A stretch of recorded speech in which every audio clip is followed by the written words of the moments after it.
எல்லோருக்கும் வணக்கம். கொரியர் கம்பெனிக்கு பாண்டியராஜுக்கு என்ன சம்பந்தம்? நான் சொல்கிறதுக்கு முன்னாடி இவரே சொல்லிட்டாங்க, இவர் எதுக்கு இது பிடிச்சி வந்தீங்கன்னு.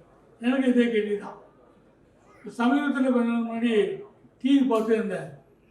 அதில் ஒரு செய்தி போட்டாங்க. ஒரு சின்ன பசங்க சேர்ந்து அவங்க அப்பாவை ஒரு பேக் பண்ணி கொரியர் கம்பெனியில் அனுப்பிச்சிருக்காங்க. என் பேரை ஒத்து கவனிக்கிறாங்க. என்ன தாத்தா அதுன்றான். எனக்கு பார்த்தோன்னா திக்குனுக்குது. ஒருவேளை நம்மளை பேக் பண்ணி தான் அனுப்பிச்சு போகிறாங்கன்றான். அந்த அளவுக்கு கொரியர்ன்றது அன்றாட ஒரு செய்தி ஆகிட்டு இந்த காலத்தில் இப்படி ஒரு நிகழ்ச்சி அமைதியாகவும் சந்தோஷமாகவும் எல்லாரும் முகத்தையும் மகிழ்ச்சியாகவும் எதிர்பார்ப்போடும் யார்ட்டையும் எல்லோரும் அன்பை பரிமாறுறாங்க. மனிதம் பரிமாறுறது.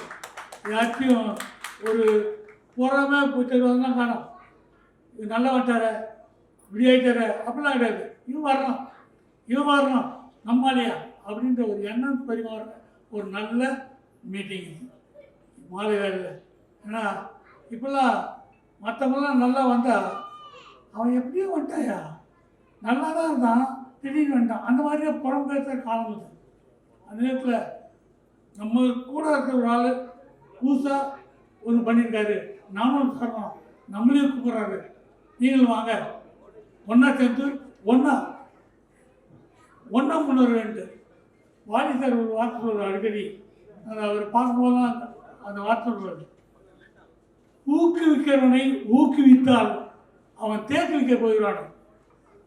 ஊக்குவிக்கிறவனை ஊக்குவிக்கணுமா? நல்லா பண்ணுறேனே, நல்லா இருக்குப்பா, இந்த கொட்டாமல் தட்டி கொடுக்கணும், வாழ்த்தணும்.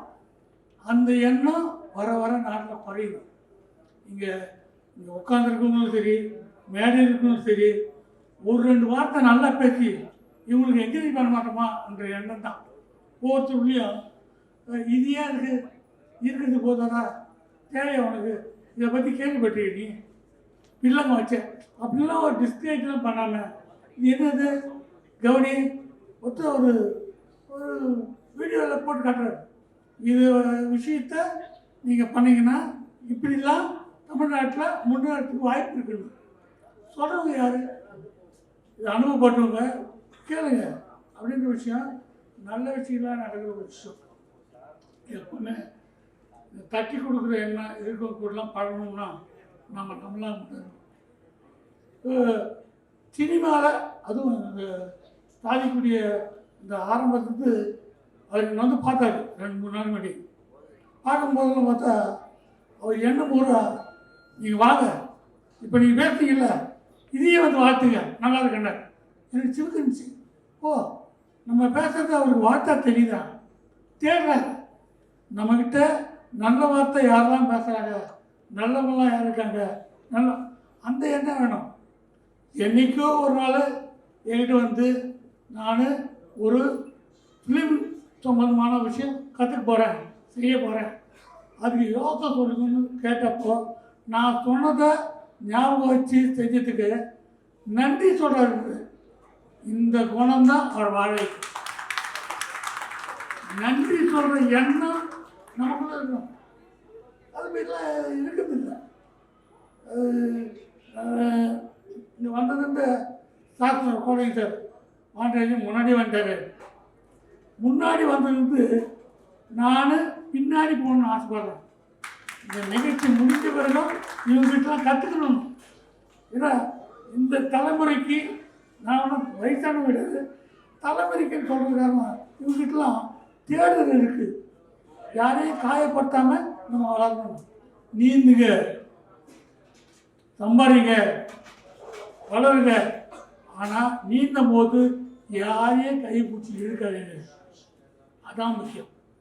இவரை இழுத்து விட்டு நம்ம முன்னுக்கு போகணும் அப்படின்னு நினைக்காம இருந்தால் முன்னுக்கு வரும். நான் இந்த நிகழ்ச்சி வரும்போது என்னை பற்றி பலமாலாம் சொல்லிக்கல. நான் ஒரு பல்லவன் டிரான்ஸ்போர்ட் டிரைவருடைய மகன். எனக்கு பின்பலன்றதுலாம் கிடையாது. ஒன்றே ஒன்று, சினிமா மேலே இருந்து ஆர்வம், அது மேலே இருந்த டெடிக்கேஷன் தான். அது என்ன எங்கெங்கேயோ கூட்டு போயிட்டு இங்கே கொண்டாந்து கொடுத்து. அதனால் டெடிக்கேஷனாக ஒரு வேலை பார்த்தோம்னா நிச்சயமாக நல்லா வரலாம். இப்போ கொரியர் பற்றி நான் சாதிக்கு பேசும்போது பேசுகிறேன், 3 நாளைக்கு பண்ணி சொன்னேன், எந்த வேலையும் நல்லா யோசிக்குமா, ஒரு 4 தடவை யோசிக்க, உடனே முடிவு எடுக்காது, உடனே பண்ணணும்னு நினைக்காது, 4 தடவை யோசிக்க, 5ஆவது தடவை யோசிச்சுட்டே இருக்காதீங்க, வேற ஒருத்தர் பண்ணுவோம். 5ஆவது தடவை நீங்கள் யோசிக்க ஆரம்பிங்க. அதான் நான் இது நல்லா இருக்கேன், இது பேசிக்கிட்டேன், அதுதான் சாத்தியம். இந்த விஷயத்த நீங்கள் பேசிக்கிட்டாங்கல்ல, ரொம்ப பிடிச்சது. யோசிச்சுட்டே இருந்தால் யோசிச்சுட்டே இருப்போம். கொஞ்ச நாளுக்கு அப்புறம் நம்மளை பற்றி யோசிக்கிறத விட்டுட்டு மற்றவங்க பற்றிலாம் யோசிப்போம். அவன் எப்படி தெரியுமா, இவன் எப்படி தெரியுமா, அது இல்லை. நம்மளை பற்றி நல்லா யோசிப்போம். 4 தடவை இதை செய்யலாமா செய்யக்கூடாது, செய்யலாமா செய்யக்கூடாது, ரொம்ப யோசிப்போம். அதுக்கப்புறம் செயல்படுவோம். சும்மா பேசிட்டே இருந்தால் அது வேலைக்கு வரும். இன்றைக்கி மேடையில் சகோதரி ஜெகன மேடம் வந்துட்டு அவங்கள ரொம்ப பிடிக்கும், அவங்க குரல் பிடிக்கும், எல்லாம் பிடிக்கும், அவங்க பேசுவாங்களா அதெல்லாம் என்ன. ஆனால் அதெல்லாம் மீறி ஒரு நிகழ்ச்சி பண்ணாங்க. நான் ஏறும்போது கொஞ்சம் தடுமாட்டமாக படியேறேன், எனக்கு தெரியாது. டக்குன்னு சார் நீங்கள் சூப்பு சாப்பிடுங்க சார், சூப்பு சாப்பிடுங்களா, எனக்கு காதல் வாழ்நாள் பேசாமல் இருந்தேன். மறுபடியும் அதே கவனிச்சாங்க, கொஞ்சம் ரொம்ப சாப்பிடாதீங்க, 2 தடவை சாப்பிடுங்க வாரத்துக்கு, கொஞ்சம் தம்பாக இருப்பீங்க. இந்த சொல்கிற சகோதரி வேணும். இதுதான் வாழ்க்கை. தடுமாறும் போது தாங்கி நிற்கணும், அதான் அன்பு நட்பு. அப்புறம் எந்த வந்தார் பண்ணுறேன் பிடிக்கும், அவங்க நல்லா பாடுவாங்க, காமெடி பண்ணுவேன், அதோட போல கவனிக்கணும். நிகழ்ச்சியில் கொரியர் ஆரம்பிக்கிறதா என்னென்ன கஷ்டம். நான் ராசிபுரத்தில் ஒரு ஃபங்க்ஷன் போயிருந்தேன். போனால் பார்த்தா எல்லாம் வந்தாங்க, லைன் கிளப் எல்லாம். அதில் ஒருத்தர் ஒரு நெய்க்காருங்க, ராசிபுரம்னா நெய் தான் ஃபேமஸ்ஸு. என்னங்க நெய் எப்படி செய்றீங்க, எல்லா ஊர்லேயும் ஆடுறதுங்க, அது என்ன நெய் பண்ணுறீங்க அப்படிலாம் கேட்டுருந்தேன். இல்லைங்க நம்ம நெய் பிரமாதம் அப்படின்னு பேசுறது. நான் உடனே அச்சனுக்கு சொல்லி எவ்வளோ போடுறா நெய் வேண்டாம் அப்படின்னேன். காசு கொடுத்தா வாங்கினான், அவ்வளோதான். மறுநாள் சாயங்காலம் 3 மணிக்கு எங்கள் வீட்டில் உட்காந்து சாப்பிடும்போது என் ஒய்ஃப் எனக்கு நெய் போடுறாங்க. நான் கூட நினச்சேன் நேற்று ராஜ்புரத்தில் நெய் வாங்கினேன், அதான் எடுத்துக்கினா நேற்று நான் பார்த்தா நீ இதை போடுறேன்னா, நீங்கள் தானே அங்கே கொரியரில் அனுப்பிச்சிங்கண்ணா. நான் வரத்துக்கு முன்னாடி என் வீட்டுக்கு நான் ஆசைப்பட்ட நெய் வந்துடுச்சு, அதான் கொரியர். நீங்கள் நினைச்சதை உங்களுக்கு முன்னாடி கொண்டு வந்து கொடுக்குற விஞ்ஞான யுகம். இதில் வந்து அது இல்லை இது தேடி பார்த்தா சினிமாவில் பார்த்தீங்கன்னா ஃபிலிம் ஃபெஸ்டிவல் ஒரு கனவு. ஃபிலிம் ஃபெஸ்டிவல்லாம் எங்கே டிக்கெட் கொடுப்பாங்க, யாரை கூட்டுவாங்க, அதெல்லாம் எனக்கு தெரியாது. எங்கே டெலிகேட் பார்க்கலாம். இப்போ பார்த்தா எல்லாம் நெட்டில் வருது. ஃபிலிம் ஃபெஸ்டிவலுக்கு நம்ம படம் அனுப்பணும்னா கொரியரில் தான் அனுப்பணும். அது போய் சேர்ந்துதான்றதுக்கு எப்படி அனுப்பணும், எங்கே அனுப்பணும், இதை கேட்டுக்கணும். ஃபிலிம் ஃபெஸ்டிவலே முடிஞ்சு போயிடும். அந்த மாதிரி இந்த காலம் போகும். இப்போ அப்படி இல்லை. இந்த ஃபெஸ்டிவலு இது அனுப்பட்டா பட்டனில் தட்டி கொரியர் காமிச்சா நம்ம போயிட்டு ஜப்பானு சைனாக்கெலாம் நம்ம படம் 21 நாளில் போயிடுச்சு. ஒரு 180 ரூபாய்க்கு ஒரு கொரியர் அனுப்பிச்சா ஒரு சிடி போயிடுது. உடனே அனுப்புகிறேன், இன்னும் இல்லை உங்கள் படம் வந்துச்சு, அதில் இந்த மிஸ்டேக் இருக்குது, இதை மாற்றி அனுப்பிக்கிட்டான். அந்த விஞ்ஞானம் அது கூட சேர்த்து வாழணும். எல்லாத்தையும் மற்றெல்லாம் சொல்கிற கூட்டம் சொல்லிகிட்டே இருக்கோம். சிலது போய் ஜெயிக்க முடியாதவங்க, கவனிக்க முடியாதவங்க சொல்லிட்டே இருப்பாங்க. நம்ம அப்படி இல்லை, போய் தோற்று போவோம், பரவாயில்ல. எப்படி தோற்று போகிறோம் தெரியுது இல்லை, அதுக்கு கவனிப்போம். இந்த நிகழ்ச்சி மூலிமா இது ஒரு புது வியாபாரம்.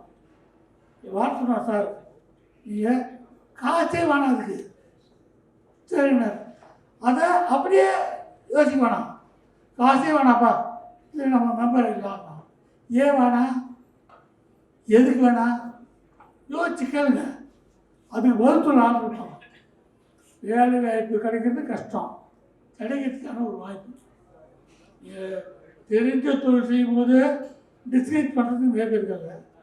புதுசாக வர்றவங்களுக்கு ஒரு பயம் இருக்கும். செய்யணும், பேசிக்கிட்டே இருக்கிறது 4 நாள் தான், செயல் 5வது நாள். நான் கமர்ஷியல் படம் எடுத்திருக்கேன், நடிச்சிருக்கேன், எல்லாம் பார்த்துருப்பீங்க. நான் ஷார்ட் ஃபிலிம்லாம் நிறையா எடுக்கிறேன், யாருக்கா தெரியுமா தெரியாது. இப்போ இங்கே பேசும்போது வக்கீல் சார் டாக்டர் டக்குன்னு டாக்டர் பாண்டியராஜன் என்னை சந்தோஷப்படுத்துறதுக்கு. நான் உண்மையிலேயே டாக்டர், ஊசி போகிற டாக்டர் இல்லை, நான் டாக்டர் பண்ணியிருக்கேன். நான் சினிமா பற்றி தமிழ் திரைப்பட கலைஞர்கள் சினிமா பங்களிப்புன்னு ஒரு டாபிக் எழுதி நான் பிஹெச்டி பண்ணியிருக்கேன். சொல்லும் போது நீங்கள் சந்தோஷமாக இருக்குது, உண்மை. அதனால் நான் ஒரு கல்லூரியில் பேராசிரியராக ஒர்க் பண்ணுறேன். மற்றவங்களுக்கு பாராட்டு, ஏன்னா இது நினைக்கும் போது காமெடியாக இருந்தது, எனக்கே காமெடியாக இருந்தது. அப்போ மற்றவங்களுக்கு எப்படி இருக்கும், இவர் போய் பேராசிரியர் தான் எனக்கு இந்த உலகம் அப்படியே இருக்கும். ஆனால் மெனக்கெட்டு படித்து அதெல்லாம் பண்ணி வரும்போது ஒரு கல்லூரியில் பேராசிரியர் நடக்கும். அது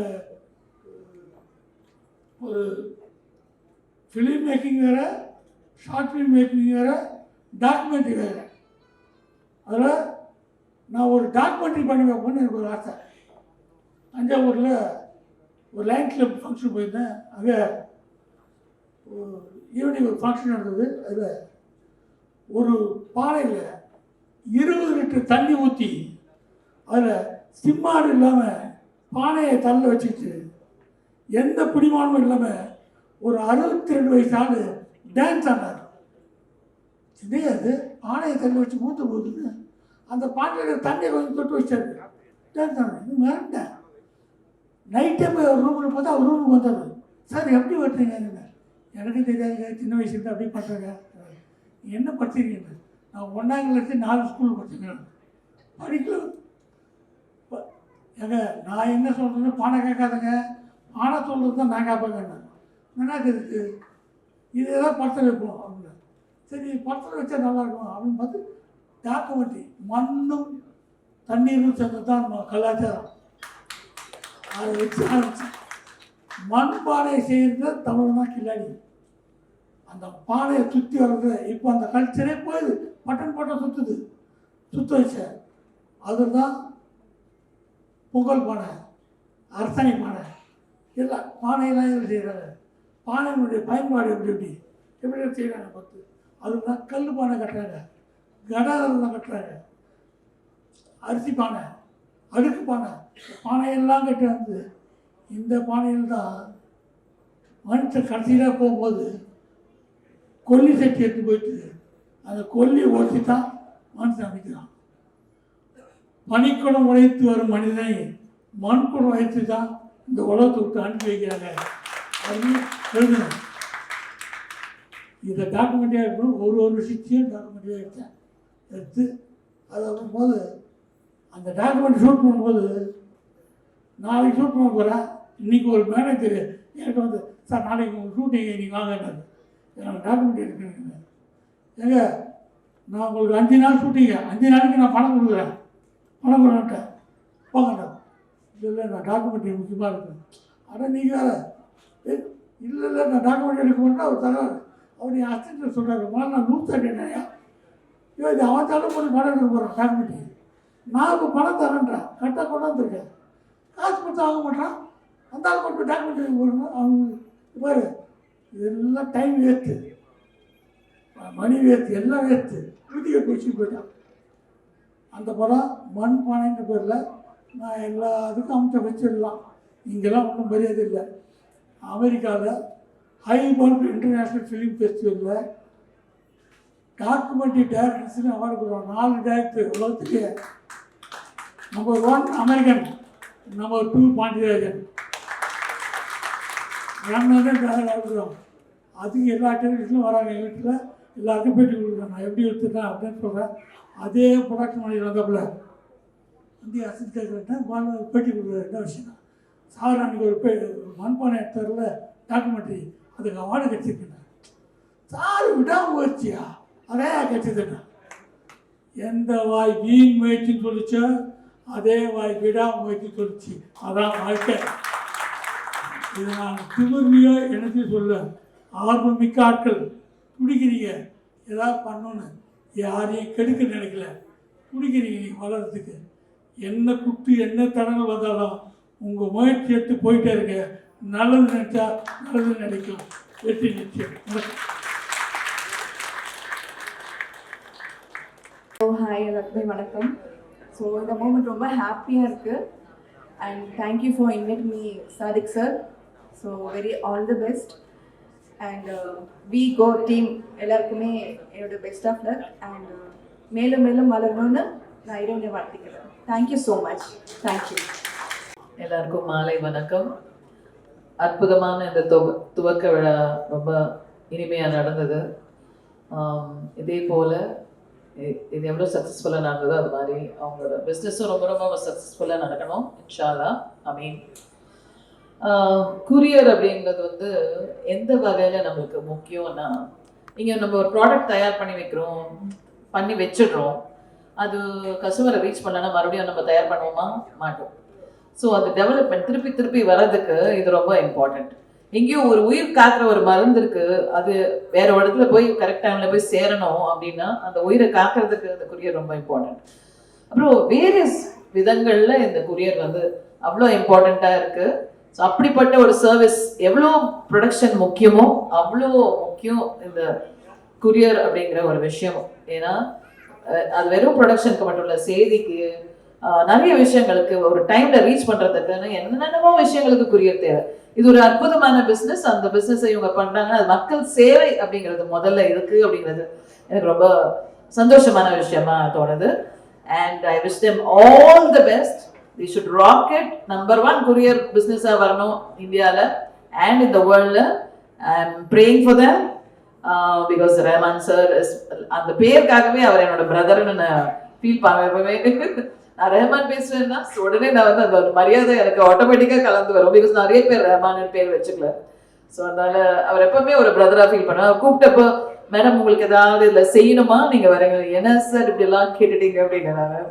so all the best sir. உங்களுக்கும் சாதிக் சாருக்கும் எல்லாருக்கும் இந்த பிஸ்னஸ்ல இருக்கிற எல்லாருக்குமே ஆல் தி பெஸ்ட்.